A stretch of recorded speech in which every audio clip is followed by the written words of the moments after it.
Ladies and gentlemen, boys and girls, a very good morning to you and welcome to the 2022 staging of the Press Association of Jamaica NCU Student Forum.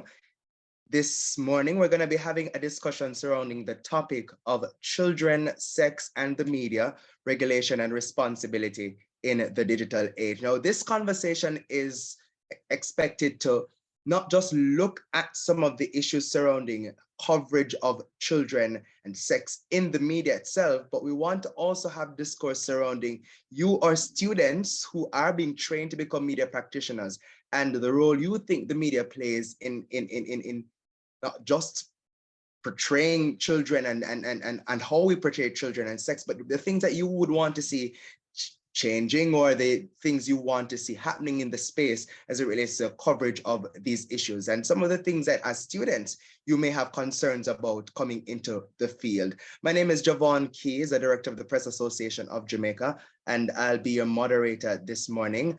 We have some very special guests here with us, including Christina Williams, youth advocate. She'll be one of the persons who will be actively engaged in the discussion this morning. We'll also have Mr. Don Dobson, Senior Director, Monitoring Compliance and Investigations at the Broadcasting Commission of Jamaica. We were to have Mrs. Latoya Manott Hall, but there are some scheduling challenges, so unfortunately she'll not be joining us, but of course we are still grateful for the kind support of the Office of the Children's Advocate, who are one of our sponsors, as well as Wenza Wellness, the Broadcasting Commission, the European Union, Eclipse Distributors, and the Child Protection and Family Services Agency, CPFSA. They've all helped to make this week's forum possible.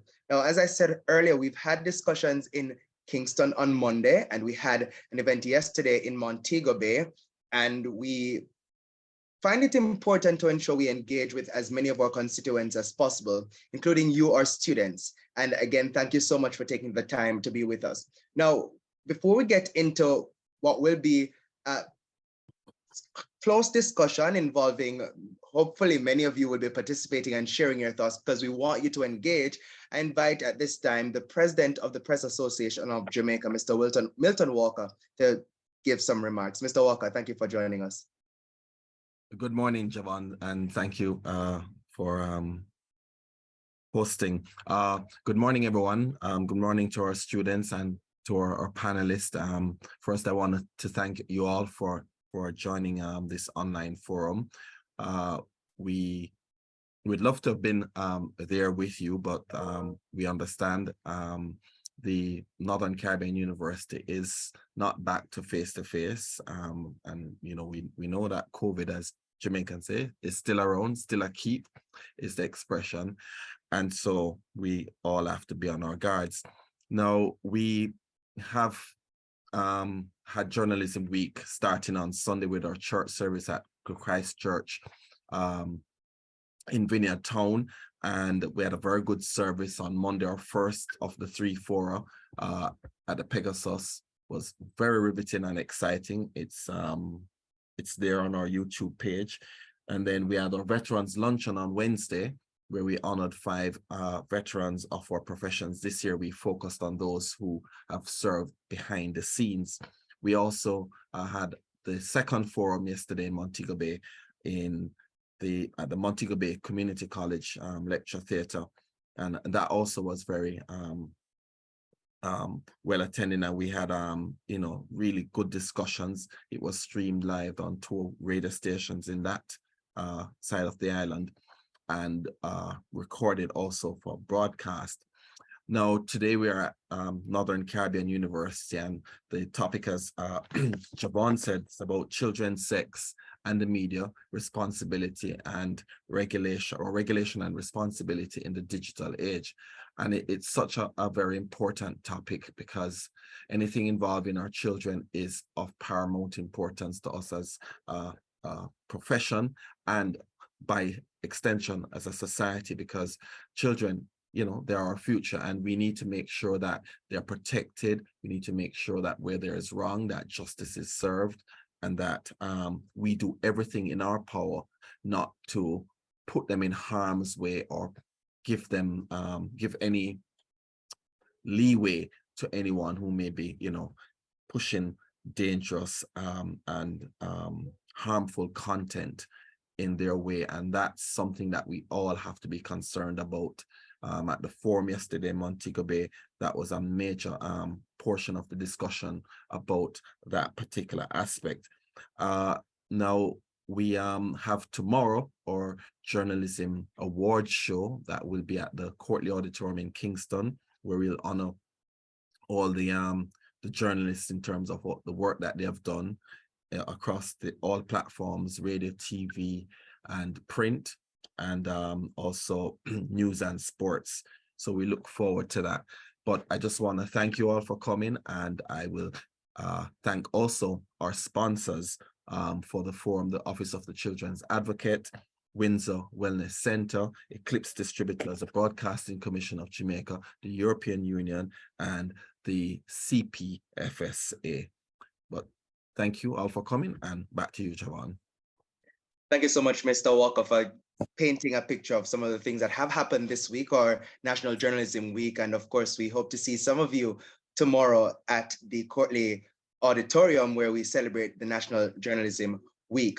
Now, this discussion is one that comes at a very critical time, the idea of looking at children, sex, and the media. And it's a discussion that's ever evolving, but especially in a time where the dynamic of social media has become really pervasive, and the metrics of control, and I say that loosely, or monitoring of the media becomes a little bit more difficult, because while the monitoring of traditional media is so much easier to do, but in the dynamic of social media and the various platforms that exist, it's oftentimes difficult to see how do you monitor the coverage of or content that includes children, sex, and how do we ensure that we're keeping to the tenets of the various broadcasting regulations. Then that discussion will be had today. I mean, part of the dynamic as well is, do we need to see changes in how we monitor? What do those changes look like? And we want you to ensure,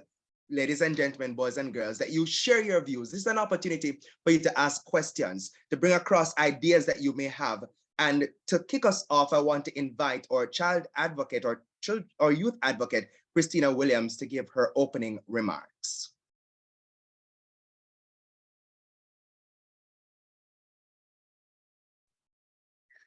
Thank you so much, Javon. And once again, thanks to the Press Association of Jamaica for inviting me to this session, and I'd like to say intimate session with journalists in training, and I would say probably even young journalists, because I'm sure there may be a few of you here who are already journalists or media practitioners.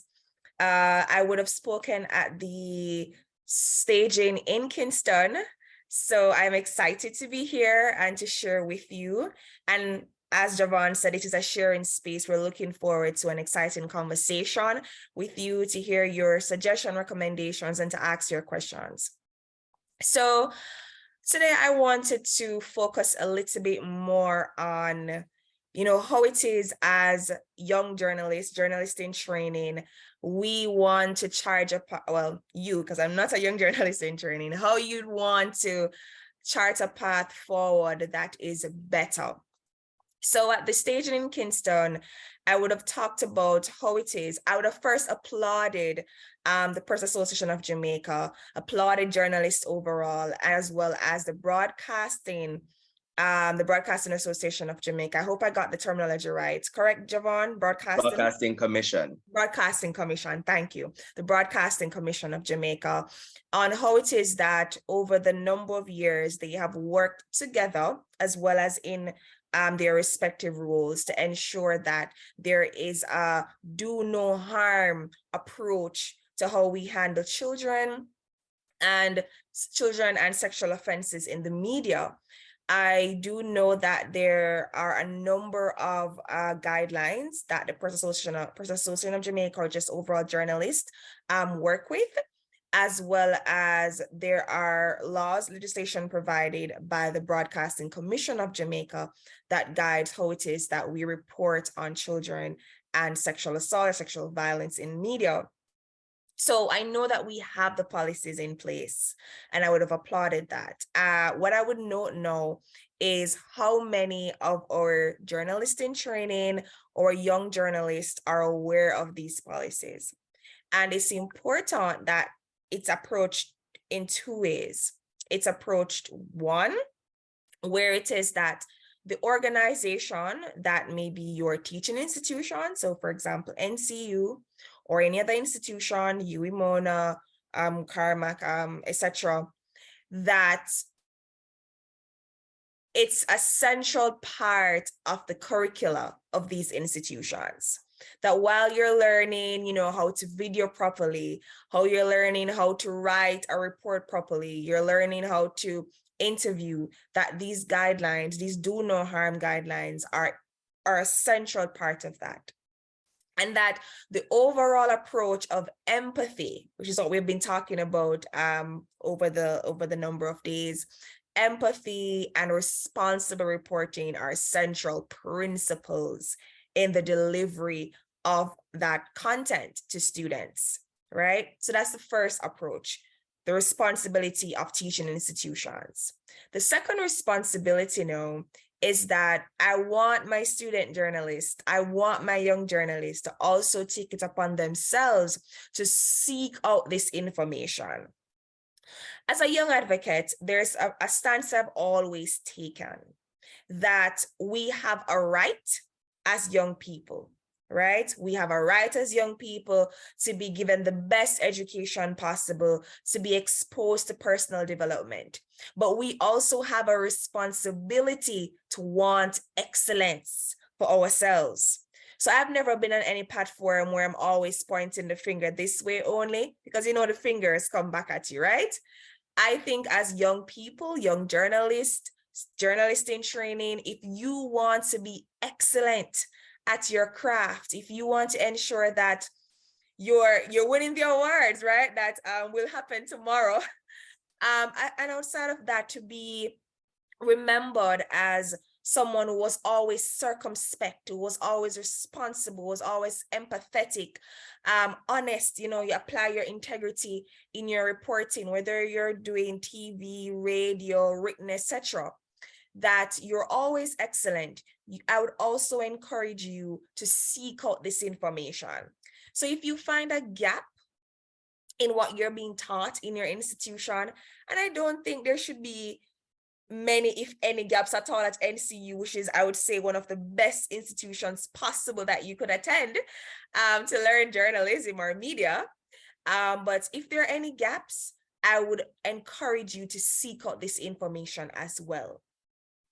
While I was in Kingston at that forum, I would have also learned about that there are a number of training opportunities that are hosted by PAJ, for example, or other media hosts. And I've also learned that you have IGOs, like intergovernmental organizations like UNICEF, for example, that host training sessions. No, I will not be the person to speak on how accessible these training programs are, because I'm not within the space.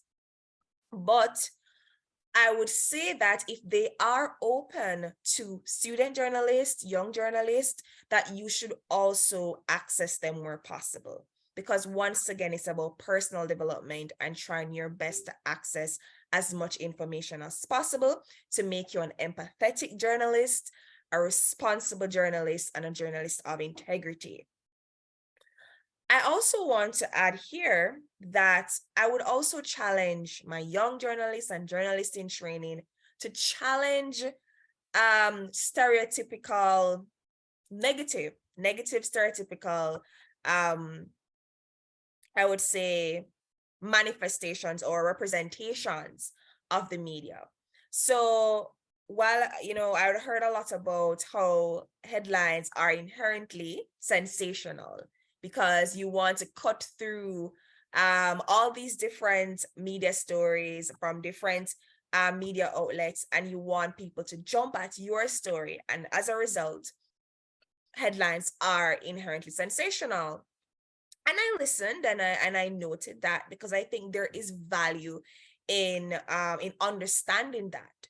And there's also value in understanding the role of the media. For example, we talked about how it is that when the media reports, the media have to comply with legal definitions. So I would have raised the point that personally, and I'm using the term here personally, intentionally, personally, I don't like to see in the media when they say that a 15-year-old, a 14-year-old child was found with her boyfriend, right? And it turns out this boyfriend is 29-year-old or 30, etc. You know, I personally don't like how that is termed, because in my opinion, it normalizes sex with underage or with minors, right? And I don't like when we use the terminology of sexual intercourse with a minor. But I would have also admitted that as a law student, you know, we don't have a law that says statutory rape, right? Or law doesn't say statutory rape as a terminology. It says sexual intercourse with a minor. That's what the law actually says. So the media has a responsibility to report it as the law states. But personally, I don't like it, because once again, it seems to undermine the criminal offense, which is alleged rape, right?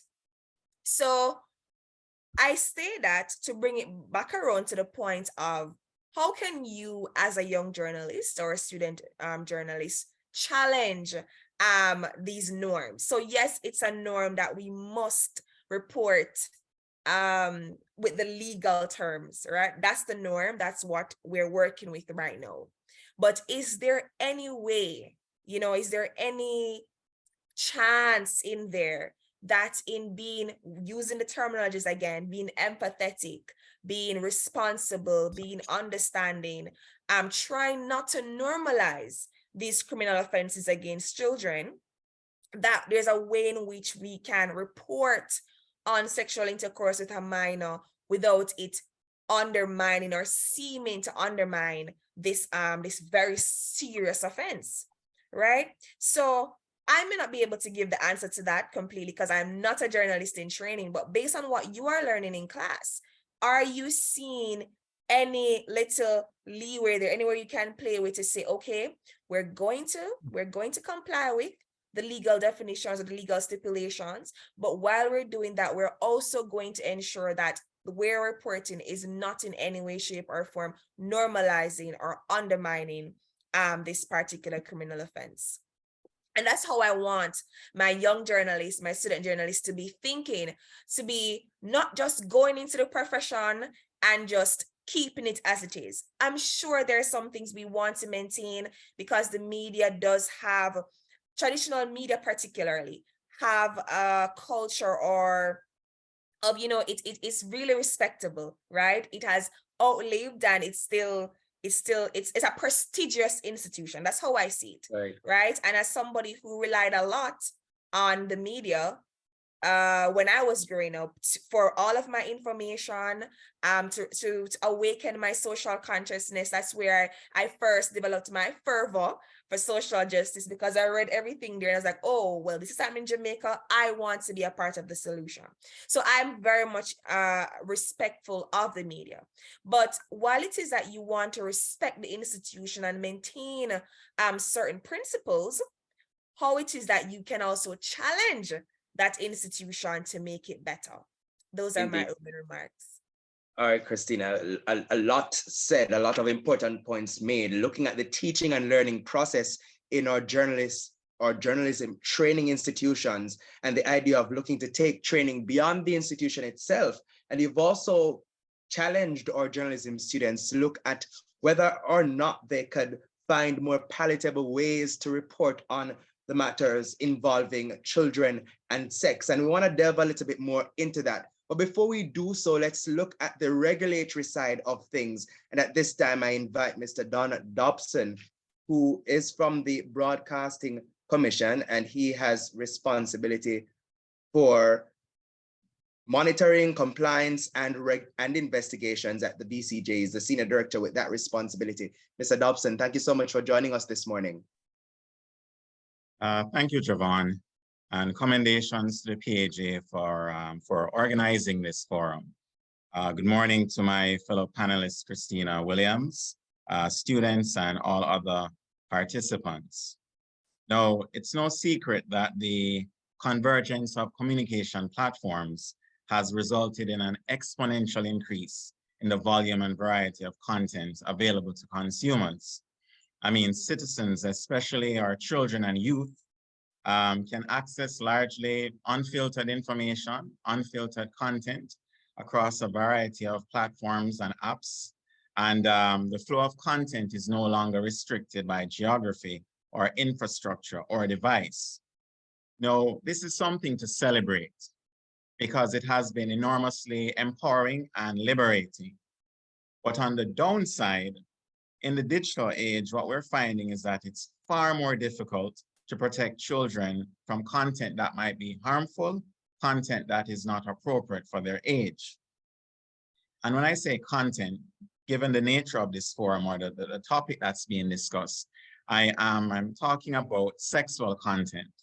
And this would include sexual content that is produced purely for arousal, for titillation, sexual content that does not accurately portray the physical, the psychological, the economic consequences of sex, content that does not clearly demonstrate a need for responsible behavior among people engaging in sexual activity, and content which shows people, particularly women, as sexual objects whose main purpose is the sexual satisfaction of others.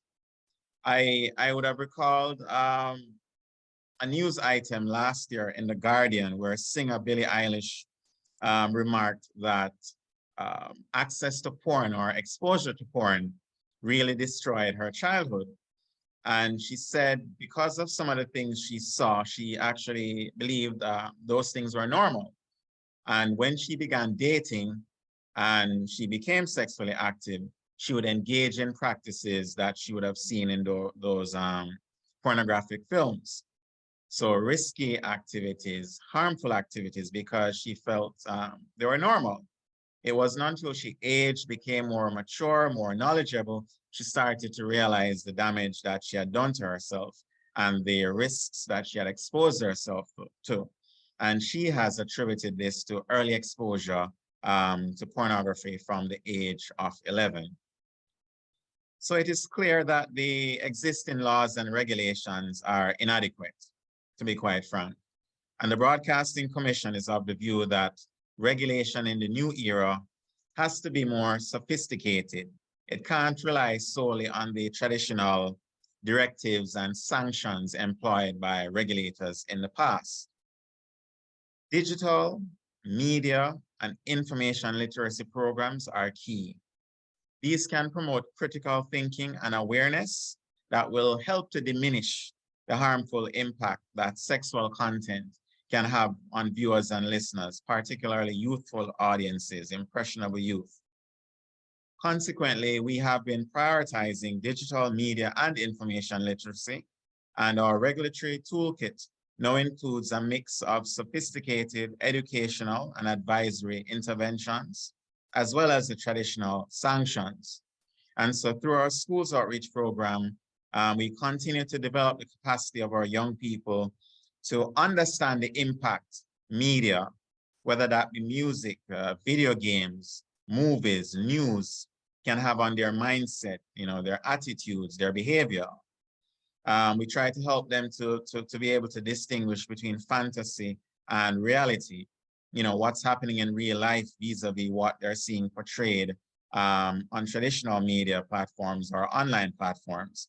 We encourage them to question media. Who created the content?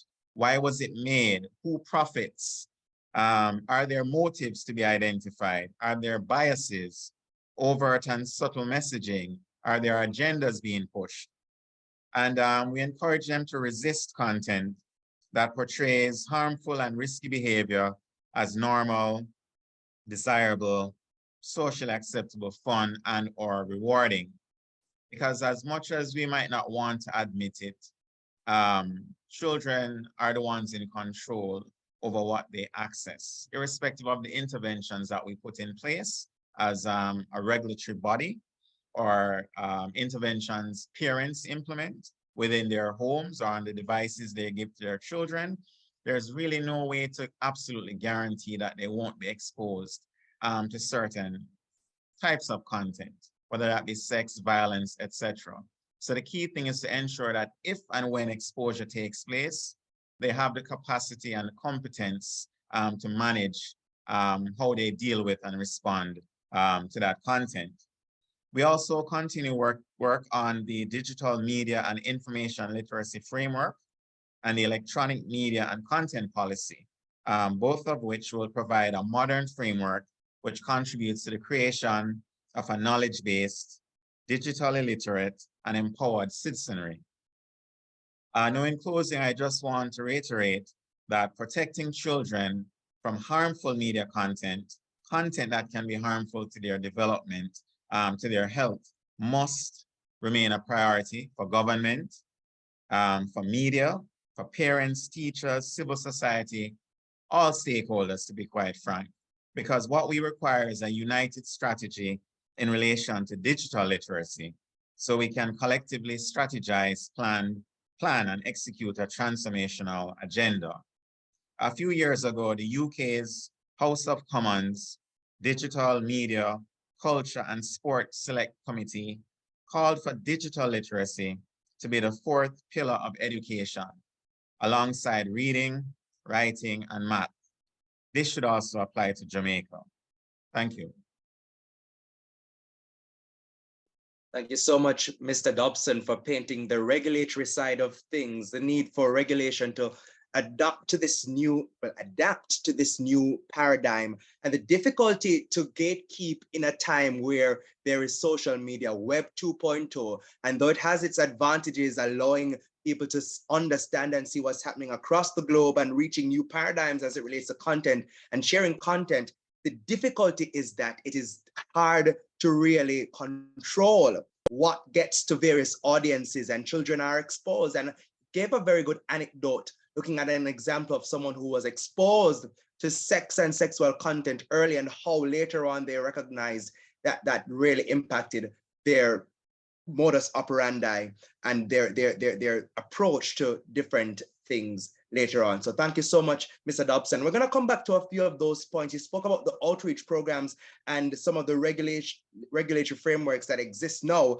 and them needing to evolve. And we want to look at to where, how do we change those regulations to fit this current paradigm? There are discussions surrounding whether or not looking to even consider looking at social media and the social media framework and whether or not that's censorship. There are also those discussions taking place. So we want to zone into that a little bit later on. Now I see in here as well, Latoya Manat Hall. If you're here and able to share, we thank you so much. I know you had some challenges a little earlier on, but Latoya, are you able to come on? Are you able to hear me?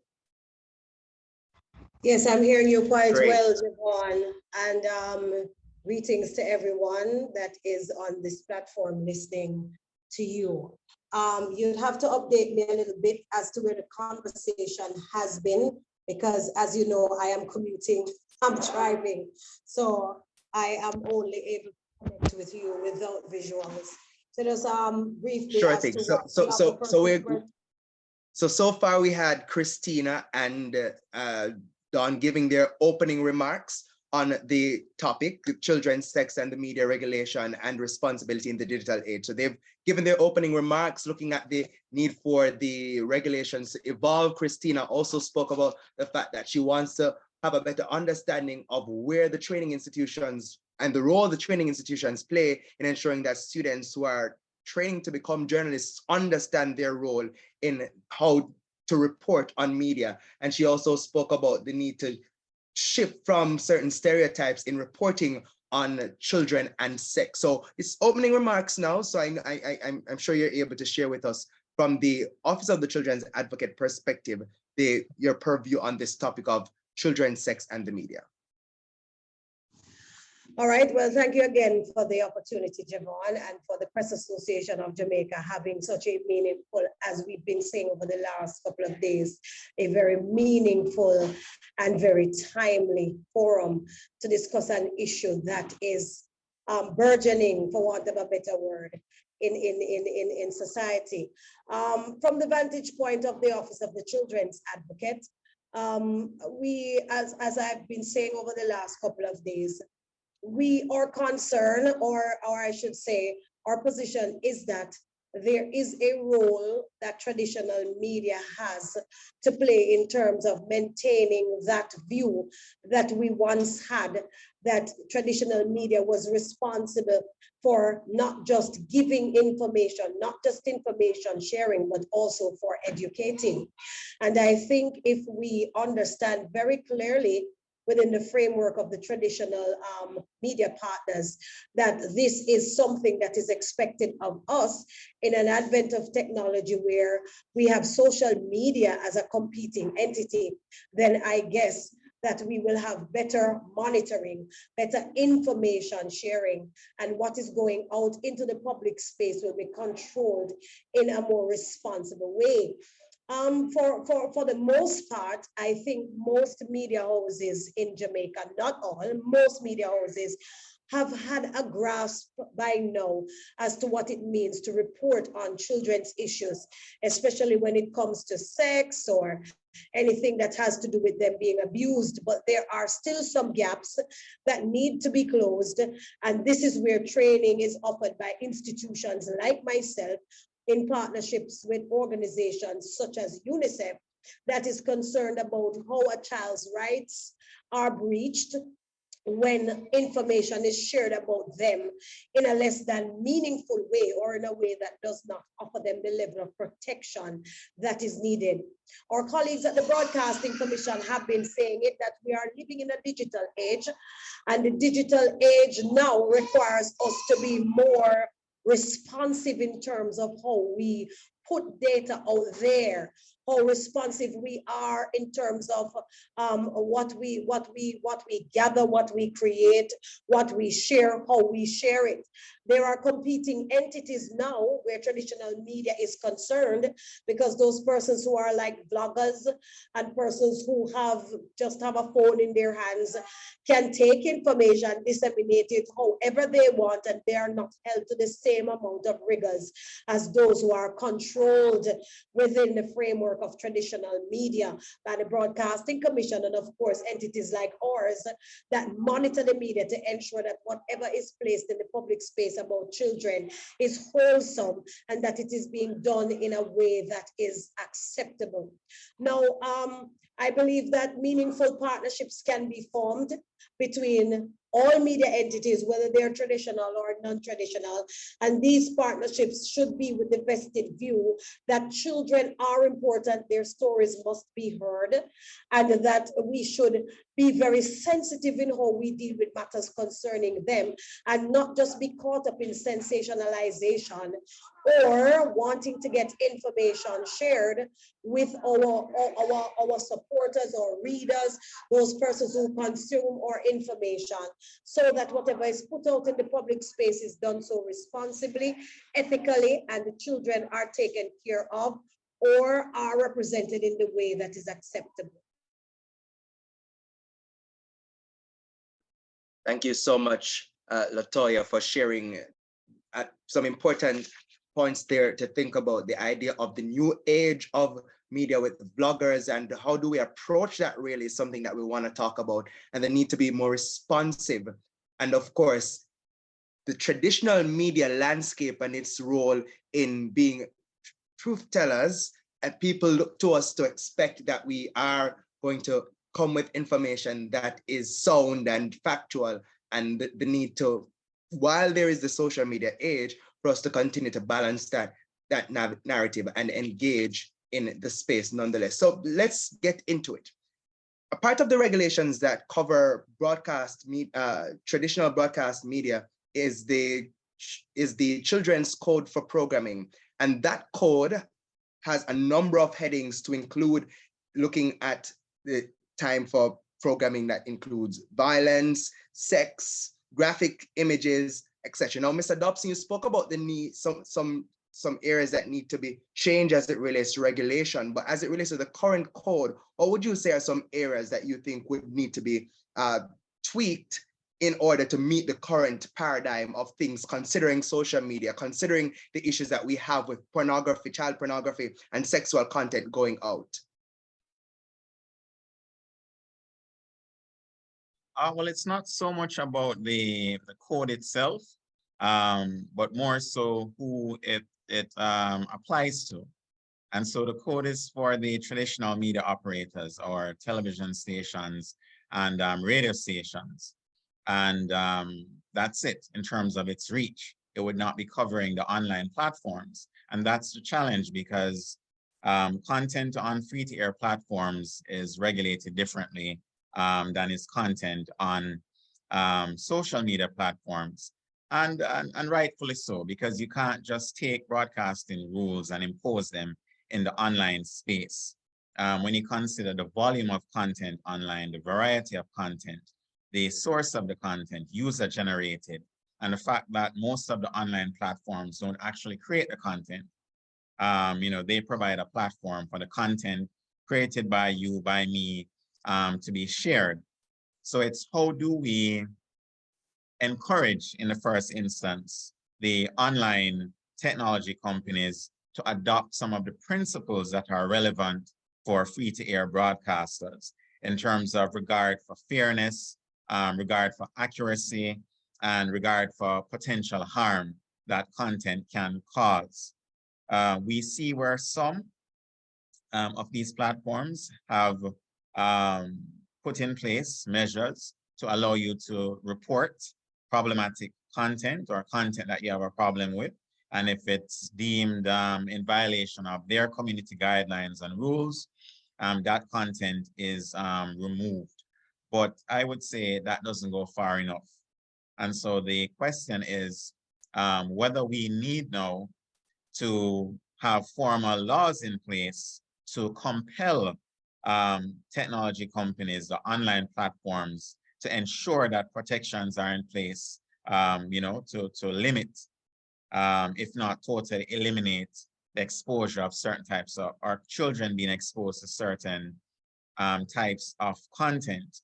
The challenge for a country like Jamaica or the Caribbean region is that our population is relatively small, and one has to consider whether such companies would withdraw or contemplate withdrawing their services if these laws were formulated and imposed on them. We have seen them respond positively to laws that have been introduced in the EU and countries like Australia and so on, but their population, we don't have the population and the spending power, and the negotiating power that the EU has. And that's where we need to go, because is it fair that I'll say TBJ, since that's where I see you most of the time, has to evaluate content, rate the content, schedule it accordingly to ensure that mature adult-oriented content is not transmitted during times when children are expected to be a large part of the audience. Also issue advisories so that the child or his or her parents knows what's in the program and can make an informed decision as to whether they watch it. So you have to go through that step-by-step process, but there might not be such a thing in place online. You just go on, post what you want, share what you want. And even if the content is eventually removed, most times the damage has already been done. And so I think it's for traditional media to hold firm to the standards and send a signal to its viewers and listeners that, hey, these things are important. And I mean, you mentioned a very important point. I mean, our sheer size as a state as well puts us in a position where it's difficult to bargain in the kind of way that a EU bloc or other jurisdictions could. But would you say that this could be a strategic opportunity for regional collaboration with other commissions within the region to also try and establish that kind of bargaining power? I think that's the way forward. We have to mobilize our resources, whether that be initially country to country or through CARICOM as a formal policy initiative. But it's something that we will have to address as a region, because the challenges are not unique to Jamaica. I'm sure if you go to Trinidad, Barbados, St. Lucia, they're grappling with the same problems. And I think oftentimes they look to Jamaica to lead with solutions. So I think this is something that requires a regional response, and I see no reason why Jamaica should not take the lead on that. I mean, I'm going to come back to you in a bit, Mr. Dobson. Were you through? Sorry, so sorry. I thought Milton was saying something. No, I was going to come in on that point, because that's a very important posture for us to take as a region. And I'm involved through the PAJ with the Association of Caribbean Media Workers. And in our last meeting, I think it was last week, or it may have been the week before, ahead of our conference next month in Georgetown, Guyana, that we wanted to discuss and come to a position in terms of us approaching the CARICOM heads of government for them to take a regional position to tackle big tech. And there are a number of issues. The one that we're speaking about would be what they're doing in terms of to ensure that harmful content is not exposed to our children in the region. We are pretty much in under the path of the wings of North America, where a lot of this content is. And our laws are different from their laws, and a lot of harmful content is online on social media. We see where in Britain, for example, a young girl committed suicide, and the parents have lobbied the British government, who are in turn, I think, working with their EU counterparts since Britain is out of the EU, to ensure that the filters, the efforts to remove harmful content, which will perhaps glorify things like suicide and stuff that will lead to self-harm and so on, is removed from social media, where a lot of our young people are residing. We're only going to get that voice when we speak as a region, as 13 or 14 countries, 14 nation states, no matter how small we are, but that's a block of 14. We're a very powerful group in the OAS, because that's the single largest voting bloc in the Organization of American States, which speaks to the two continents in this hemisphere, North and South America. And CARICOM as a bloc is the largest and a very powerful bloc. Pretty much nobody is elected or any position taken in the OAS if CARICOM as a bloc stands together and says, no, we are not in support of that. So there's strength in numbers on that front. I would also want to speak a little bit about training. Training is very important, but also adhering to our code. The PAJ has a code which speaks to how we treat with issues like children and various issues, crime, violence, and so on, and privacy issues and so on. Newsrooms, and my newsroom we have our own code, which is based on the PAJ code. We have adapted and made some changes and added stuff to it. I think we need to look at it, because things are changing. Social media now is much more pervasive than it was when we did the code, for example. And so we need to adapt and move with the times.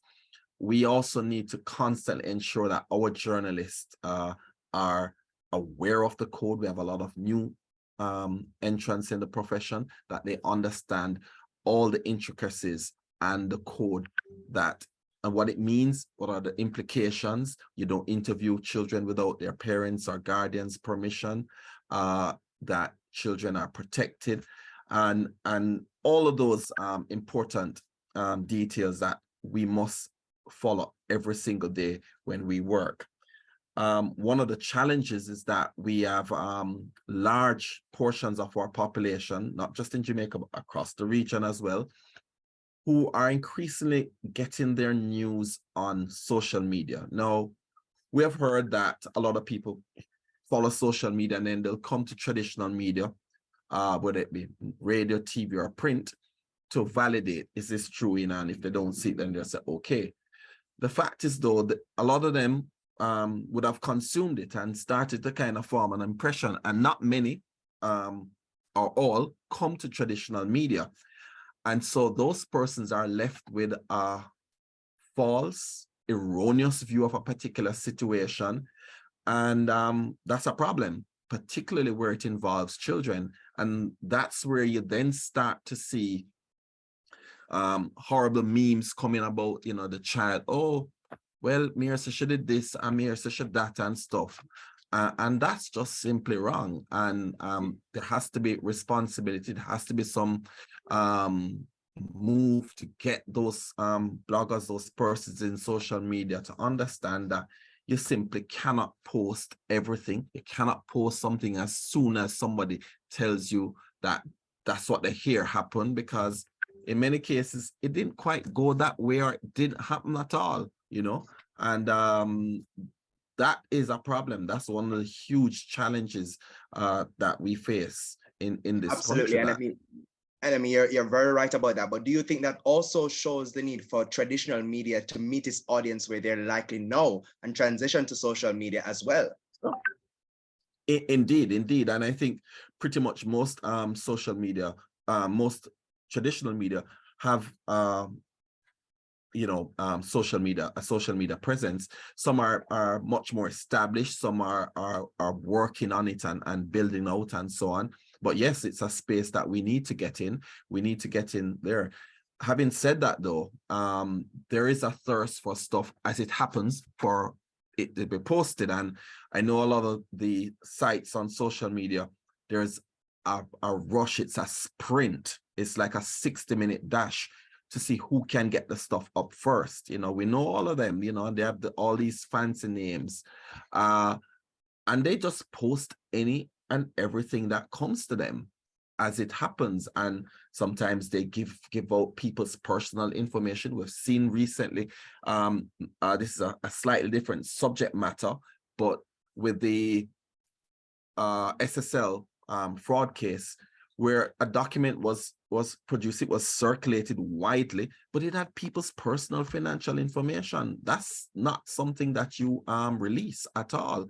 You know, when we get documents like that, and if we're going to post it, we redact it and blocked out people's names, you know, cover children's faces in certain situations, so that, you know, you're not exposing them to ridicule or harm. And they don't do stuff like that. I've seen a little attempt in some cases to do some of that. I've seen in the last couple weeks one of these sites blurring some material, but generally they don't, you know. I mean, I want to look at the role of the parent here as well too, because there is that dynamic of the challenge of controlling what children actually see and whether or not parents can actually do that. And the reality is that is a difficult paradigm now. I mean, there are, of course, applications that talk about children locks and so on, but I mean, all of that becomes much more difficult as technology evolves. Latoya, let me bring you in here. The idea of working with parents also help them to understand their role in helping to safeguard their children in the content that they consume. I think something that has been common across all the discussions from Monday coming into today, Javon, is that the role that parents have can never be ignored. It can never be overstated. It has to be reinforced and reinforced strongly. In spite of the challenges that we may face with, you know, technology moving so fast, transitioning so fast, One of the things that we have observed in our own, in the carrying out of our own duties is that in many cases, parents are oblivious to what it is that their children are doing. So it is not just that technologies are moving so fast and parents are not in a position necessarily to be able to monitor their children, or it's so much and so fast that they themselves cannot digest or grasp. I think it is a lack of interest on the part of many parents to be even familiar with what it is that is happening in terms of technology with their children. We have found that children are given technological devices as a means of managing them. So I am probably doing some work, or I'm probably busy, or I'm probably feeling a little stressed. A number or a myriad of situations may result in a parent giving a child a technological device and saying, go sit in that corner and watch your tablet. Go sit in that corner, do your homework using the same technological devices. And I think one of the things, I did a session at a high school in Manchester some time ago about social media safety. And one of the things I realized was you do need something like an email to set up a phone. And sometimes even then, the parents don't even realize that I'm using my email to set up my child's phone. There's an opportunity for me to have parent control on that phone. There's an opportunity for me to be able to know what is going on, but there is no check and balance put in place because it's just, this is the way things are. This is how things are going. I am too old to learn certain things. That's what some parents say. Or this is a young people's world. This technology thing I'm not interested in. And I think it's not just something that is confined to parenting. I think it's a wholesale issue right across the length and breadth of the island. You would have found that in many organizations, despite so many technological devices and tools and systems being put in place, people are still not educated as to how to use these devices. And if some of them can escape, they will. Even in the very classroom, when I was a teacher, I saw those things playing out. When the Ministry of Education wanted to introduce smart boards, for example, there was a lot of pushback on the part of some teachers because they felt that, boy, I don't have the time to go to this session to go learn now how to use smart board. I'm already au fait with how to use a whiteboard if there's one. I can use my chalk if there's a chalkboard. I can put the information there. And so learning was just confined to just taking videos off of the internet and just regurgitating the content to the children. But now we have to realize that the competing entities are so strong and the dangers are so real that we cannot just sit and say, okay, the children have the phones in their hands. We have moved into a technological age. There's nothing I can do about it. We just have to hope for the best. I think parents have a responsibility. I believe strongly parents have a responsibility to monitor these devices that they are giving their children. Look at what your children are viewing. Look at what is in your children's search history. Many parents don't even know how to find the search history in their children's devices. And so we can't just say it's a PAJ job or a media house's job or the Office of the Children's Advocate's job. Many of the times things that we are tagged in on social media asking us to intervene, these are matters that parents, had they just taken the initiative from the beginning to parent their children, then these situations would not have occurred, and we would now not have been invited by the public to be asking us to look into a home to see how this home is being run, how this home is being operated. Why was this video placed on social media? And now that it is there, showing the child in a demeaning way, what can we do? So parents have a critical role to play in ensuring Latoya, you spoke of a mindset, and I'm so sorry to cut you, but yes, I mean a lack of interest mindset, and there's the challenge surrounding children parenting children. How do you change that mindset to boost this interest in ensuring that whatever content or whatever device or whatever is being shared with their children is being monitored and it is within the framework that is acceptable for them to see? How do you change that mindset? Well, I believe nationally, there are many institutions nationally that are empowered to do so, not just the Office of the Children's Advocate. You have the Ministry of Education that is responsible for the educating of all children in Jamaica. You have the Early Childhood Commission, which is responsible for monitoring entities that deal with children at that level. You have the Office of the Children's Advocate. You have the Child Protection and Family Services Agency. Of course, you have the ministry that deals with technology. I believe the Broadcasting Commission. I believe as government entities, we first have to take that initiative to say, let us coalesce our efforts and let us speak with one voice, because we're all experiencing the challenges in one way or another. That is as a result of the breakdown or the lack of knowledge that exists within the homes. So I believe that our information sharing has to be more targeted. Our communication policies have to be so structured now that it speaks directly to giving parents information. You have the National Parenting Support Commission that is doing that also, giving parents information, not just on the wholesale parenting, but also looking at how now can we employ you with those other tools that can help you to be more effective in getting your children safe and keeping them from the things that we don't want them to be exposed to.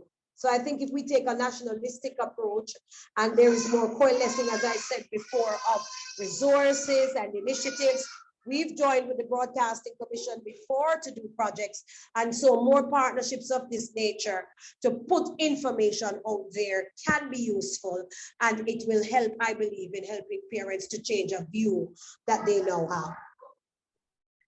Thank you so much. I mean, I want to point out at this juncture that though I'm staring and asking questions, we do want to have you or students online ask as many questions as you'd like. This is an opportunity for you to share in this discussion and discourse. So I want you to have the opportunity to ask your question, share your views on the topic, and I will certainly open up the opportunity for you to do that. But let me bring in Christina. I mean, in your space as a youth advocate, you also engage with young people and you understand their perception. Sorry, go, Milton. No, I was just saying there was a comment in the chat from a Janelle Freckleton. Parents can educate their children on these things before they turn to the internet. Let them know what these things are and all the negatives that come with them, but some parents themselves need educating.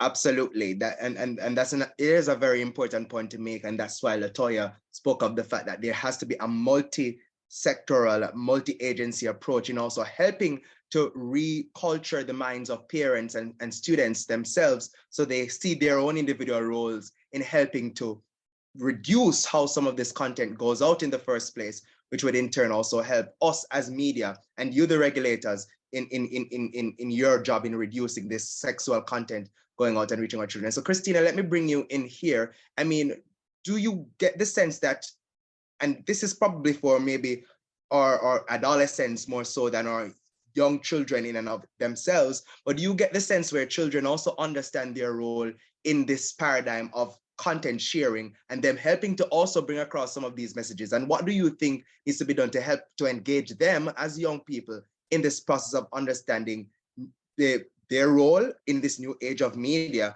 and how they play a role in also reducing the sexual content that goes out that involves them and how illegal it is as well? Okay, thank you for that question, Javon. I think there is a role that adolescents can play, adolescents and young people can play. And I think it comes from that place of education, which my fellow panelists have mentioned. So I think through the email, digital media and information literacy, our students, our young people, our adolescents can develop an understanding of this kind of content and how negative it is and why it's important that they don't share it. Because what I have noted is that a lot of times this information, it comes to one student phone, right? And then this student looks and say, look at this, and they sent it in the WhatsApp groups. And for those of us here who are students, I'm sure you're in some kind of WhatsApp group. You probably mute the group, but you're in a WhatsApp group, right? And they send in the WhatsApp group, and then somebody else sees it in the group and they send it around. So it creates this chain reaction.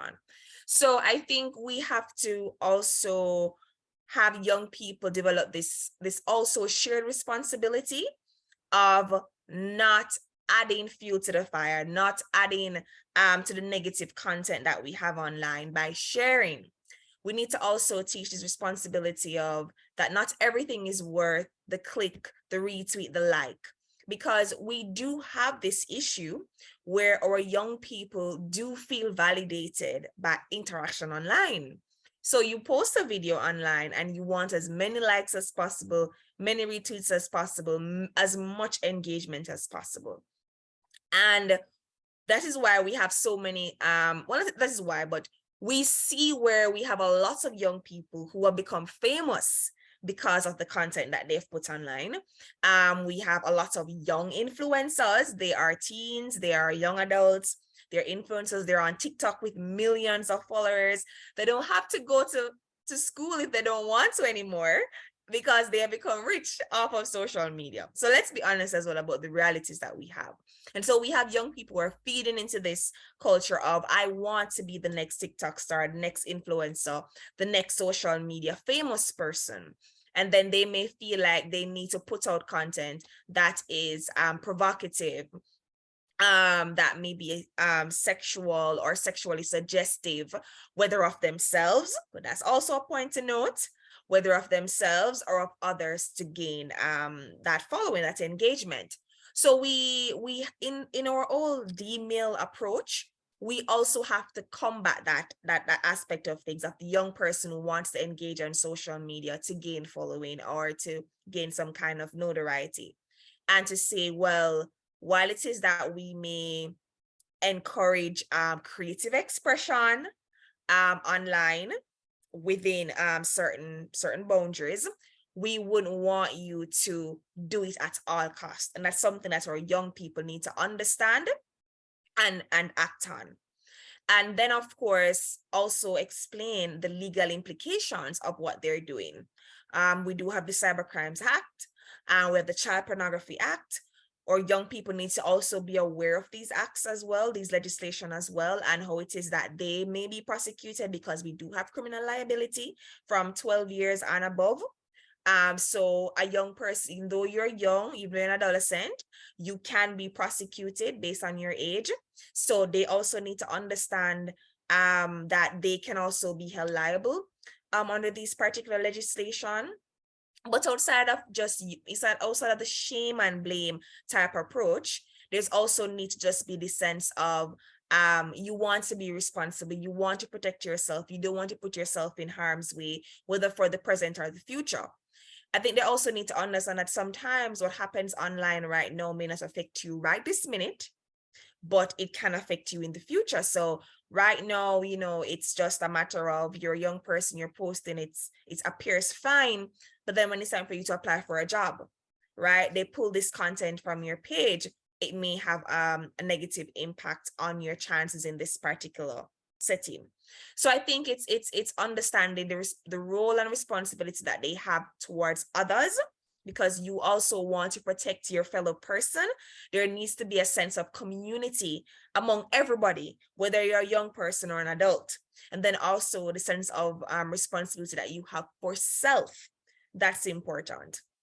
But the final thing I want to raise is that I think what's happening is that there is this negative presumption, not negative rather, but this preconceived notion that I think is far from the truth, that because young people tends to be the one to use social media or digital media, that they are the ones who know how to use social media. And that's not always true. So yes, we may be the one who's on, well, not me, but because I think I'm actually a little bit outside of the TikTok age range, but we may be the one to be using the TikTok or the Instagram or the Twitter or whatever. We are most of the ones on these platforms. That is true. But many times you find young people are using these platforms and don't fully understand the gravity of the exposure that they're encountering, and negative exposure, right? And so I think that's important when we engage with young people, to come from a place of that they don't know everything, and we want to give them the information where they can make informed decisions. We will never be able to ban social media, Javon. That's the truth.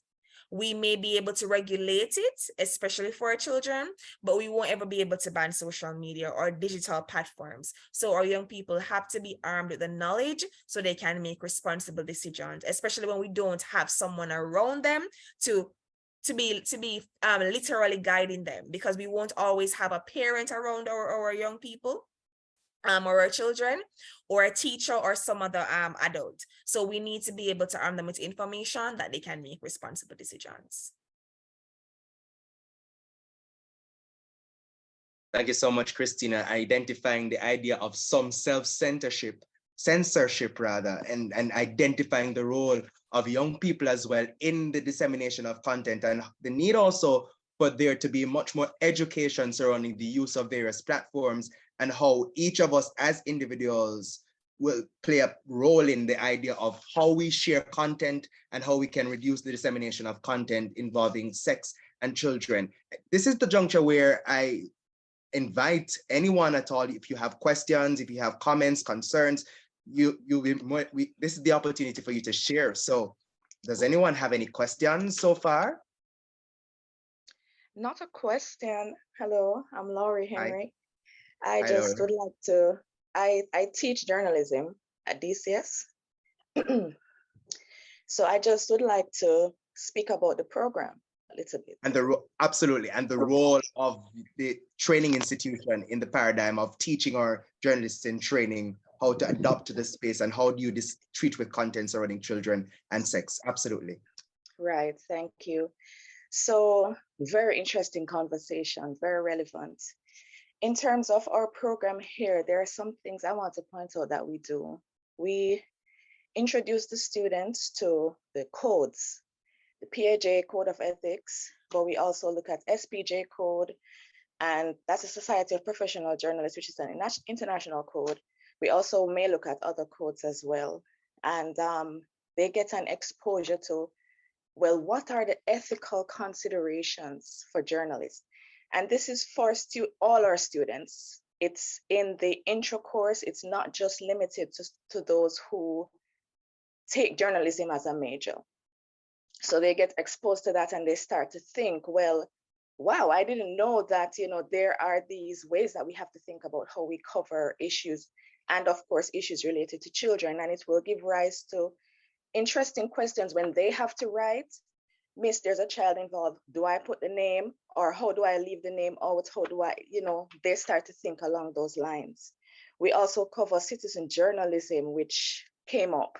I saw that it was written in the Gleaner too, that bloggers have been slammed as rogue journalists, but they start to understand how much power social media has, Christina and Latoya Minot Hall. And they start to think differently about their own engagement with social media. Like, I didn't know this was wrong, or I listened to these bloggers who are supposedly breaking news stories, and I didn't realize that this is not the correct way to do this. And so we actually analyze local cases, actual cases, recent cases, and they will start to point out, but Miss, the code says so and so, so I don't think this blogger should have put out that information, and so on. So they start to think along those lines. And we also look at, balance and fairness. But I do think, not just now, but this has just reiterated the need to shore up how much we teach them about the legal framework. Christina has been saying she's not a journalist. I am not a lawyer. I have actually worked in local media as a reporter, but I can see how it would benefit our program to have more focus on what the legal frameworks are and what the law says about not just these issues, but since we're talking about this, how we handle these things based on the legal frameworks that exist.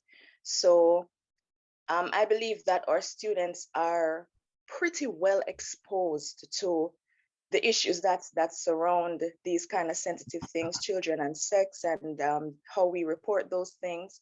But we can work on how we teach them about the laws that exist too.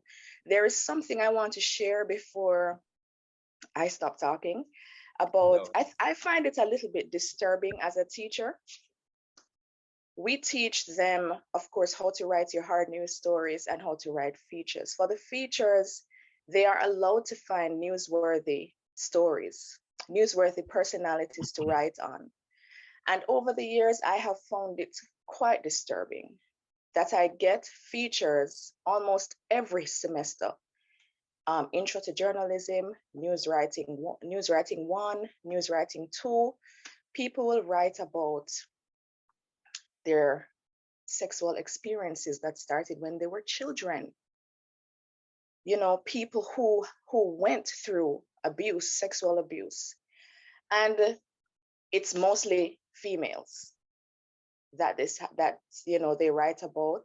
I can't recall a story on sexual abuse ever being where the male is the focus of that. Usually, unfortunately, males are instead the perpetrators of the crime, and young girls are the victims. Also, it does make me wonder, what is my responsibility as a teacher? Because this is a crime. But usually it's something that has happened way back in the past. So they have processed it and they feel comfortable to talk about it now. Of course, the issues come up about when people want anonymity because this is a sensitive issue. Miss, how do I deal with that? They don't want their name included and so on. But also, I'm just saying that they don't cite media or social media as reasons that they got involved in sexual activities so young. It's their grandfather, it's the cousin, brother, father, stepfather who made advances to them and introduced them to something that they did not understand. So many of the features, the quotations say, I didn't even know what sex was. And before I knew what was happening, I had sex and started to think that this is what is expected of me. The BCJ rep talked about Billie Eilish's experience, and it is true, they start to feel like, well, some of them have actually said in the stories, I feel like, well, let me make sex available before it is taken from me. And so they kind of become promiscuous as well. Now, as a teacher, I'm supposed to be grading them on feature structure, on who can lead and so on, but I am having to be reading very disturbing stories like these when they write.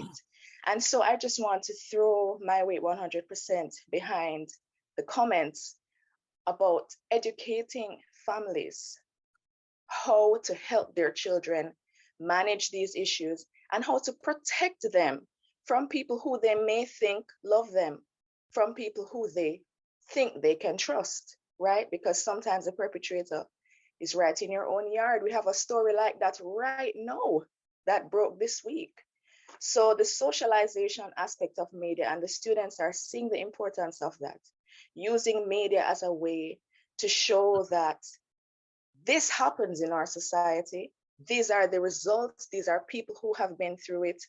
And this is not something that we want to happen. And the regulation now will pick up on the other side of socialization, which is applying sanctions that say to people, hey, we're serious, this is a crime and there are sanctions that will be applied. So the students are writing these stories and seeing the media as a way to help to normalize thinking about these things, Christina, as wrong and things that should not be done and things that have very negative repercussions for people in the future.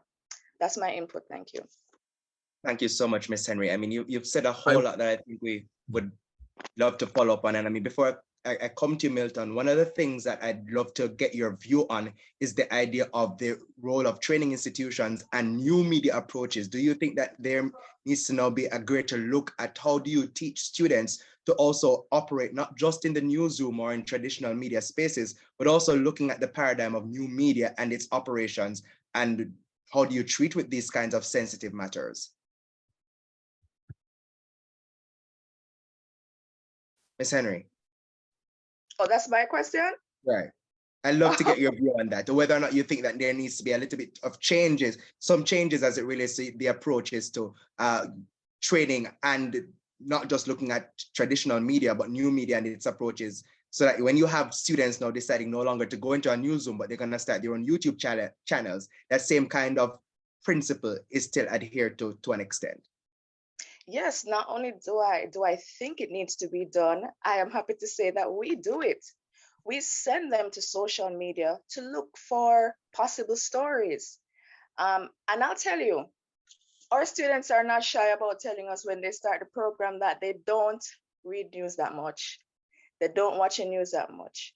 Okay, so yes, journalists, we're hard at work getting the stories out there, but this very target audience that we are seeking to reach, they are not engaging with news platforms very much. They are not watching news content very much. How do we reach them? When I ask them to find a story on social media, sometimes they will give me a story idea, Sometimes they will give me a story that has already been written. So I will get the IG post from Gleaner or Observer, and I'll say to them, no, that's a story that has been published already. I want you to find an idea from local conversation that hasn't actually been formally written as a story yet, that you could generate a story from. But I'm just pointing out to you that if they read the Gleaner, they might click on the little description that you put up on Instagram. So picking up on something that Christina said, we're not going to get rid of social media. We don't want to. What we want to do is give our students the tools for how to manage these things well, and how to understand the issues so that they can use the media available to highlight, to make changes. We talk a lot about how media coverage creates actual real change in society. And we've talked about recent stories. I don't know if I'm going to be rubbing salt into any wound here, but we've discussed quite extensively in my classes the recent stories from the CPFSA and SSL, and the role that media had in breaking those news stories, and also in being a watchdog. We talk about the fourth estate in being a watchdog, and they're able to apply the concepts that we're teaching to them. So do I think that the training needs to go in that direction? Not only yes, but we are going in that direction with it. Indeed. I mean, you Mr. Walker, I know you had something to add, but I also, while you do that, I also would love to get your view on the idea of the role of media and agenda setting, because in the public space, there is this view that the media is portraying a certain agenda. We choose to bring these stories about sexual abuse. We choose to bring these stories about rape and children, as opposed to us as media bringing news because it is what is the news of the day. So I want to get your view on that, as you also add your comment that you had earlier. All right, the one I wanted to start off with was responding to what Laurie had said earlier about getting disturbing information. Some crimes are not statute bar, so even if it may have happened when that student was a child, it may still very well be a crime that can be prosecuted. And I would encourage you perhaps to seek some legal advice in terms of how you handle this. But under the Child Care and Protection Act, anyone who has been made aware of a crime involving a child, or a child being a victim of a crime, it's your duty to report it. That's the law, right? So that's why doctors and persons like therapists and so on, when children are brought in and, and they ask a question, what happened? And then the person who brought the child in, them fall down the stairs. And when the doctor obviously knows that those wounds are not from what a child would get from falling down the stairs, that it's actually from a beating, that medical doctor has a duty of care to report it under the Child Care and Protection Act. That's law. right? So you should look at whether or not, I think you should, if you have a legal department, a lawyer for the school, to have a discussion with them about how you handle that, because a lot of those crimes are not statute barred, meaning it still can be prosecuted. So I would urge you to just look at that.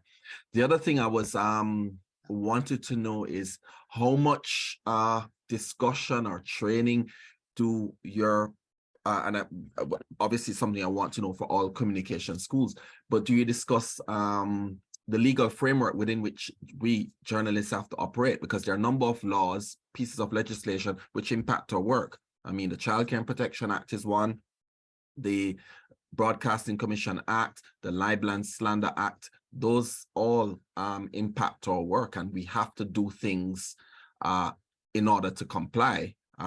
So as much as the press is free, it's freedom with some responsibility and to operate within the confines of the law. Do we want some of these laws changed? For example, the Libel and Slander Act? Sure. But by and large, for example, what the Broadcasting Commission Act says and the regulations there in are stuff that are sound and we comply with them. You know, it involves in images, excessive gyration, and Mr. Dobson obviously can speak more to that, but I know because those are things that we have to comply with as news. You know, what's posted on placards at demonstration and protest. I mean, Javon will tell you that I actually have to scrutinize and you know, review the stories when they're edited. Are we compliant with that? How stories involving children are illustrated and so on. And we consult sometimes with the BCJ about, you know, are we okay if we do it this way and so on? So that's a very, very important aspect to journalism, which I do realize that a lot of journalists are not, old and young, are not fully aware of. It's something that I have to be working on. And that's simply from my years of experience that I am aware of those. Now, in terms of agenda setting and what we as journalists bring forward, I think there must be a fair amount of agenda setting by journalists. There are many issues which are unreported, uncovered, and they need to be brought to the national tables for us as a society to discuss them. Some of them are uncomfortable. Some of them the society really prefer not to talk about, you know. One of them involves, you know, children's child abuse. We have a serious teenage pregnancy problem, but it's not one that we talk a lot about. But every year we have the statistics where there are hundreds of young girls who have babies. I think I heard an official at the Victoria Jubilee Hospital, the largest maternal hospital in the Caribbean, and like 20% of the babies born in that facility are to teenage mothers. Where are the prosecutions? Because that's a crime. A teenage girl getting pregnant is a crime. Yeah. And they ought to be prosecutions, and those are uncomfortable stories that we don't like to. I know every single person in Jamaica knows somebody, a child who got pregnant when they're a child, and nothing has happened. Nobody reported anything to the police. Nothing was done. Yeah, but it's something that happens, and we as a society we have just accepted it. But is that something that needs to be put on the agenda for us to discuss and to find a way to, one, reduce teenage pregnancy, which wreck these young girls' lives? There's some who do recover, but most, their lives literally are changed forever and for the worse. The journalists will always be covering stories which are, many of which are uncomfortable, but they have to be covered because we need to highlight injustice. We need to highlight the problems that are in the society, because in many ways, if they aren't highlighted, there is no solution. There's no attempt to fix it. Yeah. And we see that all the time with stories that are done in the media. Mm-hmm. Thank you, Milton. Really showing there that there is a tightrope somewhat. So they are, of course, uncomfortable stories, but the media has a responsibility at that to also bring these stories to the fore, to also see how we can help to make changes in society, because that's a core function of media, the idea of bringing information across so that we can see changes, whether it be legislative, in some of the issues that take place in society. So an important role there of the media. I must say again that this is we have the opportunity here for anyone who's open to sharing comments and questions. I see a question here. Why didn't we hear anything about the 14-year-old that gave birth to twins on December 25 as it relates to, would you want to expound on that a little bit more, Janelle? But I'll say that the topic that we're discussing here, that story was a part of the exigence in having this very discussion, because the role of the media and social media by extension as well came to fore in that, the idea of that story being published, the photo in some cases being published, the minister being there. There are lots of debates sparked around that. So I don't know if you'd want to come in, Janelle, to expound on that question a little bit more, so I can see the direction that you're trying to take with that. Janelle? Okay, thank you. So I was saying that a crime was committed. So why, instead of, people visiting her, giving her gifts, why didn't we hear anything about, the legal actions that were taken in that situation? Yeah, that's a very important question, and that's one of the reasons, as Javon said, which led to this topic for our forum in this journalism week. Many of us in the profession were upset with how that story was handled by some of our colleagues. That certainly shouldn't something which should have been highlighted, rather focus on, as you said, a crime was committed because it's a 14-year-old girl. A 14-year-old girl cannot give consent. A 14-year-old girl was assaulted by someone. The crime officially is sex with a minor, as Christina had said earlier. And no prosecutions. In fact, most times, there's I think 90%, 95% of the cases in Jamaica, there's no prosecution of these crimes, and that's the problem. That's what I was trying to say earlier. And the whole society, we're all yes, under 16. Yes, she was 14. Thanks, Latoya. The whole society is complicit with it. We all just quietly turn a blind eye, uptown and downtown, and Middletown, rural and urban. Yeah. So for me, I don't think it should have been highlighted. I do remember the minister who was present there saying she was not aware that the child was 14 years old. Nobody told her, and that she would not have attended the event had she known that the child was 14 years old. And yes, so it was problematic. I think the officials at the hospital who organized it in conjunction with a service club, which hand out these baskets every year to mothers, should have done far more to ensure that this was not something which was given any sort of prominence, as if it's okay for a 14-year-old to be having a baby and then be presented with a basket and all of that, and put on the front page of the daily newspapers.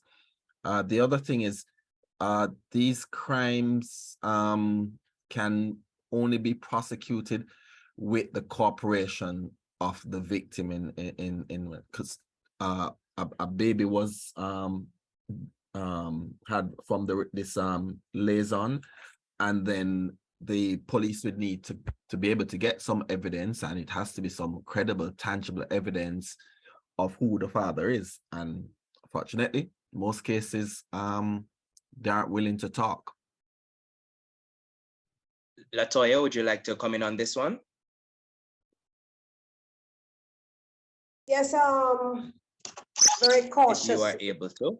Yes, very Mhm. cautious. I'll speak very cautiously on this matter.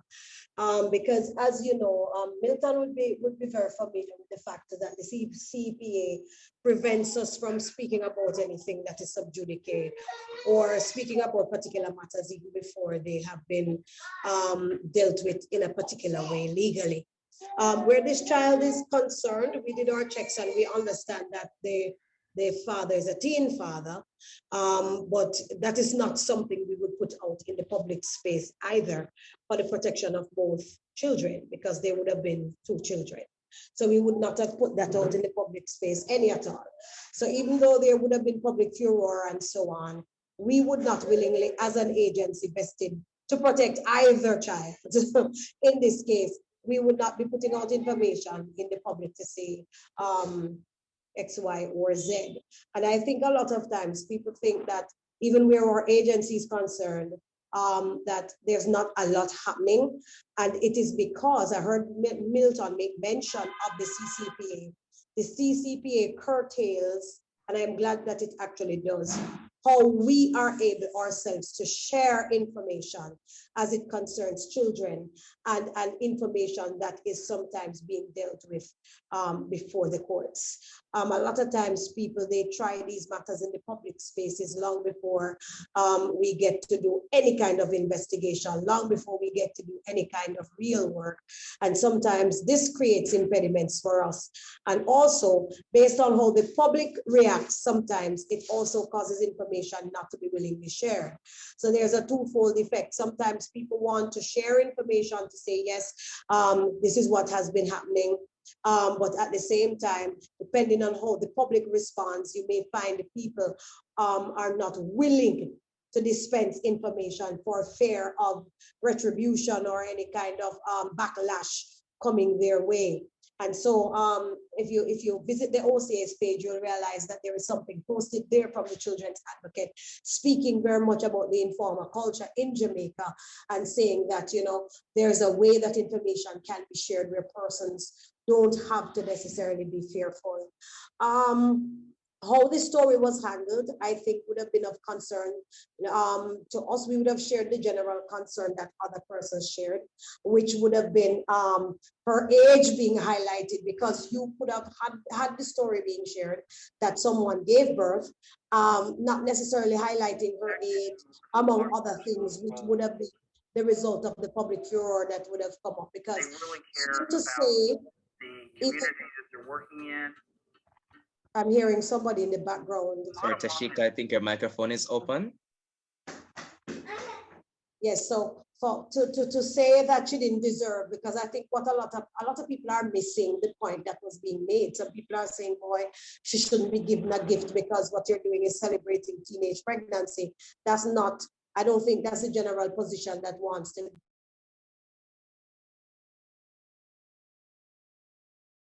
Latoya, I think we lost you for a second.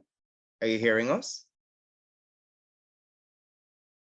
Your microphone is muted, Latoya, so if you are hearing us, you could unmute and continue.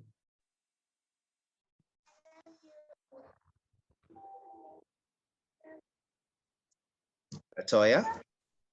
Yes, sorry about that. I got cut out intermittently.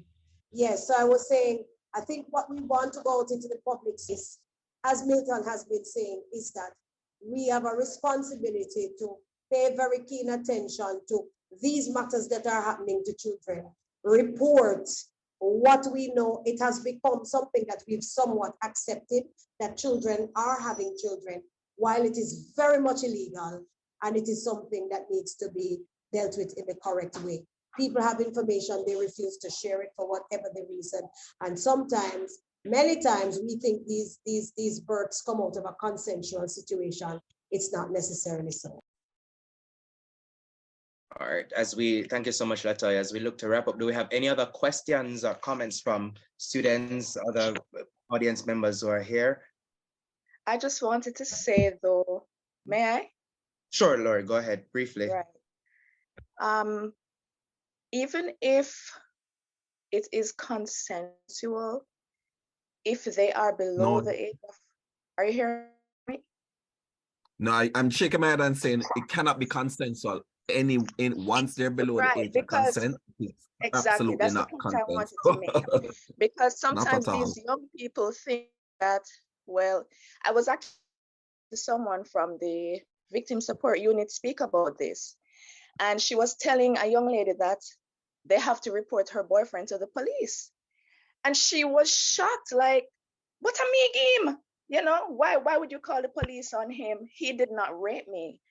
But she doesn't understand the legal implications. So that needs to be understood as well, that whether they think they willingly gave it up or not, if you're a minor, you cannot give consent, it is rape.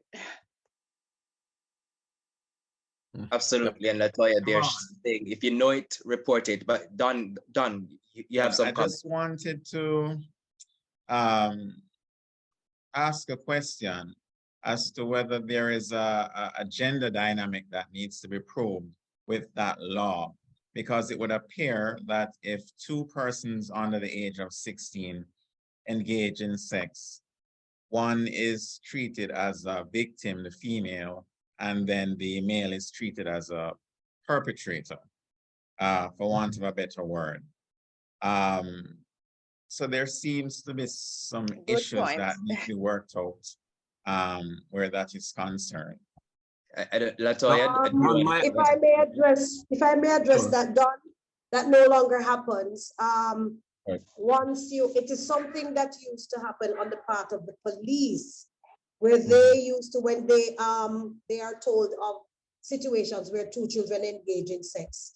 If both of them are under 16, what is now happening is that both of them are charged for having sex with a person under the age of 16, because Right. it's unfair to Right. because both of them engaged in the activity. So it would be unfair to say that the boy was the one that initiated, because in some instances the girls do initiate. But what we have done is the Ministry of Justice now has what is called the Child Diversion Program. And so what you find happening when two children within that particular age cohort, especially engage in sex, it is treated as though they are young, they are not knowledgeable, and it's treated like experimental sex. And so what happens is the matter, instead of giving both of them a criminal record, the matter is moved from the court system and now dealt with in mediation. And they are both counseled. Their parents are brought in and are also counseled to know how to deal with them and how to steer them positively going forward. So once that used to be a grave issue where it was just the boy that used to be charged, but that's no longer the situation. And most of the times what we try to do is to divert them from the court system, because to be very honest, sometimes it's their first encounter. And it would be really remiss of us as a society to have two children, because of lack of guidance, engage in sexual activity. And then after they engage in sexual activity, 10, 20 years down the road, it was not a rape. It was not something that was an assault. It was just misguided action. They have a stain against their name and a rap sheet that has nothing, well, that's something that could be dealt with differently. Okay, Yeah, thanks for the clarification. Yeah, All Don, right, I was just going to say that when I served as a juror a couple of years ago, I remember seeing some young people in the court. When I say young, they were in their school uniform coming before the judge, the boy and the girl. So yeah, it does happen. And thankfully now it's taken out of it, because they would turn up with their parents as they had to, because they would have been summoned, and they would have been brought before the courts. I see someone say in the chat that the reluctance to report cases always has to do with the legal system, the lack of faith in the justice system. I disagree. That's not so. There may be a couple cases, but the overwhelming majority of these cases is because the people don't want to see a particular person getting prosecuted, or and usually the adult, and they make excuses. Both views. Well, I'm talking about in terms of when it's like a somebody over 18 having sex with a minor, and it's not reported. The community generally is complicit, rural and urban, with that one. Mhm. That is absolutely a reality. So as we wrap up, I mean, I have one final question for Mr. Dobson. I mean, and this is bringing us back to the idea of regulation and possibly meeting some of those creating the challenges for us halfway, if that's possible at all. I mean, one of the issues, and this came up in this week's forum as well on Monday, the idea of the rogue vloggers and those who are going out to become community journalists. And there is a space for community journalism, but do you find that the BCJ now needs to find a way to also meet these people where they are, possibly bring them in? Because the truth is, community journalists aren't going anywhere, vloggers aren't going anywhere. How does the BCJ adopt its operations to also meet these people where they are? Thanks, Javon. As you rightfully point out, information flow has been democratized, and regular citizens who are now creating and sharing content, including what they might believe to be news, would not have necessarily benefited from the training that journalists undergo. That is a gap that we can try to fill as part of our general outreach and media literacy program. But it's going to be challenging because once people hear the word regulation, they start to think censorship. They start to believe that their ability to express themselves will be curtailed, not recognizing that regulation, especially by the Broadcasting Commission, always has regard for free expression and creative expression. The issue that we focus on is the potential for harm. We don't regulate taste because taste will vary, but our focus is protection from harm. And I suppose we can widen our media literacy program to include such citizens in face-to-face discussions, whether, well, I guess this can now take place online through Zoom and so on. But that would be the way to go. I know consideration is being given to the development of a new content code that would go beyond traditional media and account for some of the content that is being created and shared online, but consultations are still ongoing on that. Thank you, Mr. Dobson, highlighting the fact that there are discussions being had to see how you can actually get more involved with those who are also perpetrating behavior, but are not necessarily under your purview as the BCJ. I see two hands, so let me go to Alexia first, and then we'll go to the journalism coordinator at NCU, Mrs. Roma Tomlinson-White. So Alexia. Okay, good morning. So I asked a question quite a while now, but I wanted to know, how does the media coverage, or how does the media cover child and sex issues in other countries or different regions? That's my question. Milton, would you want to take that one on? Oh, I'm not too sure. I do know in the Commonwealth areas where our laws tend to be very similar, I think the coverage tends to be similar, where you're seeking to protect the child in America.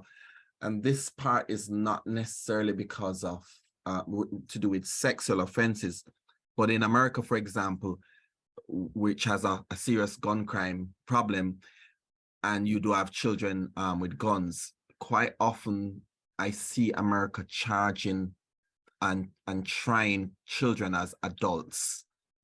That doesn't happen in our jurisdiction at all.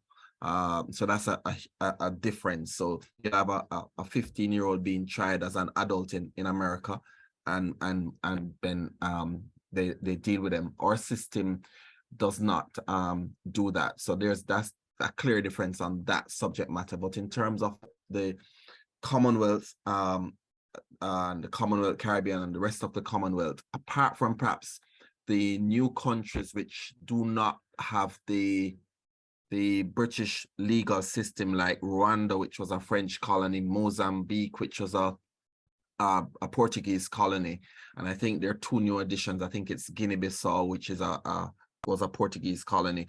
They would have different legal systems from us, but by and large, the other countries which have Commonwealth, the legal system handed down from Britain, the coverage, what I would think, I can't say it with any definitive word, is similar to ours. All right, thank you.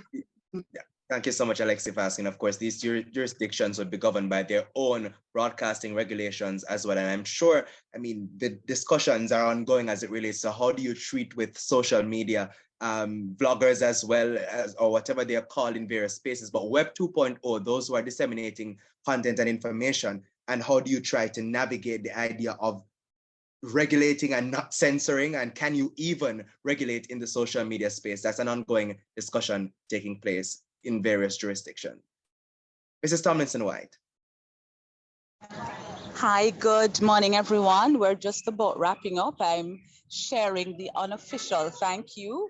Javon, I'm not sure if you told the team that I had a little clash. I had to, do something personal with my mom was concerned. So I'm still on the road. So I was only able to, I came in as soon as I could, but my ears were in and out. But what I did catch was that we had a very comprehensive discussion covering a number of areas.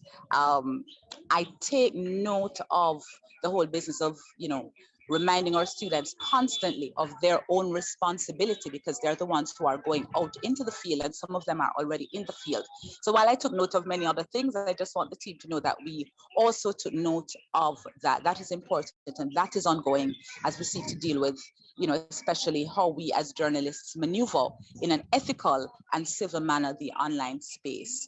But I want to use, I really couldn't allow you to go off, even though I'm still a little distracted, but I couldn't allow you to go off PAJ team members, BCJ team members, without saying thank you so much. I know the students have been enriched. I know that our faculty members have been enriched. We would love to get a copy of this, but we'll talk about it off the air, so to speak. And I'm still listening until we wrap up, but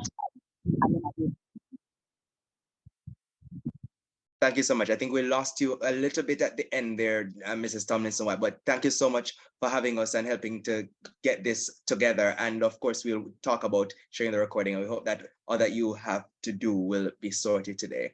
So with that, do we have any other questions? And I mean, as I do that in the meantime, if you're typing your question or you're going to raise your hand, I could ask for our panelists to give their final remarks. So let me come to you, Christina, your closing thoughts.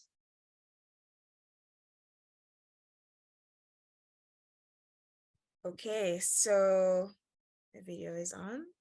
Yes, there I am. So my final thoughts really revolves around just ensuring, well, firstly, that our teaching institutions, to applaud them, of course, for the great work that they've been doing. Thank you so much, Ms. Henry, for sharing, just a little bit about how it is that NCU has been playing its part in creating empathetic, responsible journalists. And I just hope that's really the stance that we take at all institutions that are training our next generation of journalists. And I'd also encourage my fellow students, because I am also a student, not a journalist, but a student, to encourage you to just continue, owning your craft, ask the right questions and the wrong questions too, if that's what it takes for you to get the knowledge that you need, and to continue to arm yourselves with knowledge so you can be as empathetic and as responsible as possible. And when you go out there, challenge the status quo if it needs to be, so you can always be in the right as possible. Thank you. Thank you so much, Christina. I say just ask questions. There's no wrong question. Thank you so much, Christina, for your thoughts. Let me come to you, Latoya, your closing remarks as we wrap up. Well, I want to say we have a wholesale responsibility as citizens of this nation, be it we are young, be it we are old, be it we are in the regulatory bodies or child protection or the media. It's not just a one-man show, but everybody has a responsibility to ensure that what we dispense concerning children in the public space is holistic, is meaningful, is capturing them in the kind of way we would like to capture them, and just to help to educate everyone around us, including children, about what is acceptable, what is not acceptable. It's not just about telling them about their rights, but empowering them to become effective citizens by giving them the information that they need. And where parents fall short, providing that information also to equip them, to help them to be able to better serve their children. Thank you so much, Latoya. Mr. Dobson. Javon, as you would know, in the digital age, competition for eyes and ears is intensifying. But we want to encourage our traditional media organizations, news organizations, not to abandon their core principles and to think deeply about their role as gatekeepers and social influencers. And the question such organizations should always ask is, what is the cumulative effect of our children being exposed to hours upon hours of violent or sexual content? Is that good for our society? And I think some deep thought, and meditation about that will help our traditional news organizations to remain relevant, because despite all the talk about eyes and ears migrating to online sources, as Milton pointed out, they always come back to traditional news sources for verification and so on. So your role has not diminished. In fact, I would say it's even more important today than it was years ago. And so that's what we're looking forward to from our traditional media organizations. Thank you so much, Mr. Dobson. And for you, Milton, closing thoughts.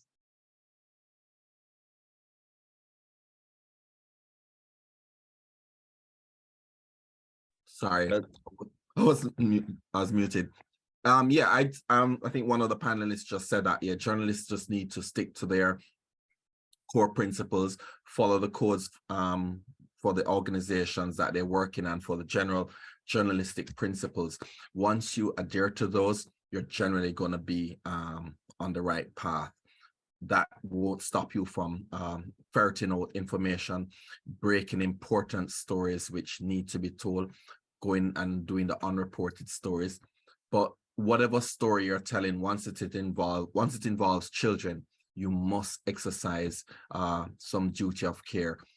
That's those stories you spend a little bit more time going over. Is it okay to say this? Is it okay to report this? And to just ask yourself some questions, get advice, speak to your editors and so on, in order to ensure that you are you're complying with the provisions of the code and, of course, the law.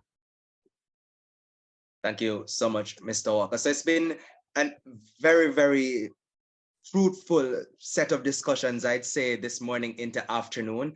I want to say thank you so much to the team from the Northern Caribbean University, especially Mrs. Roma Tomlinson-White and her team for helping us to organize this. Thank you so much as well to you, our students, for being online, for participating and sharing your thoughts. A special thanks as well to our various sponsors who've helped to make this event possible: the Office of the Children's Advocate, Windsor Wellness Center, the Broadcasting Commission, the European Union, Eclipse Distributors, and the Child Protection and Family Services Agency. Lots of takeaways from this discussion, including the need to look at personal responsibility as youth, as well as it relates to sharing content of a sexual nature, looking at as well the shifting tides, looking at media regulation and how there absolutely has to be a discussion surrounding how do these regulations evolve and change with the time in this context of Web 2.0.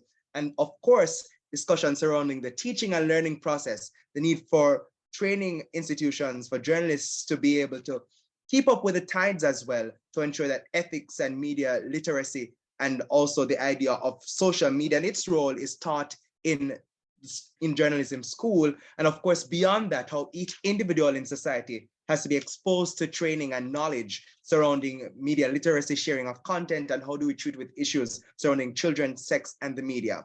On behalf of the entire team, my name is Javon Keys, Director of the Press Association of Jamaica. On behalf of the Press Association of Jamaica, thank you again for joining us. See you next year. Well, this year, hopefully, because we intend to have our discussions back to the regular Press Association week in November, and we hope to have this discussion ongoing, and we look to share the content with you a little later on. And of course, some of you will be joining us for the awards ceremony tomorrow, so we look forward to seeing you. So until then, take care and be safe.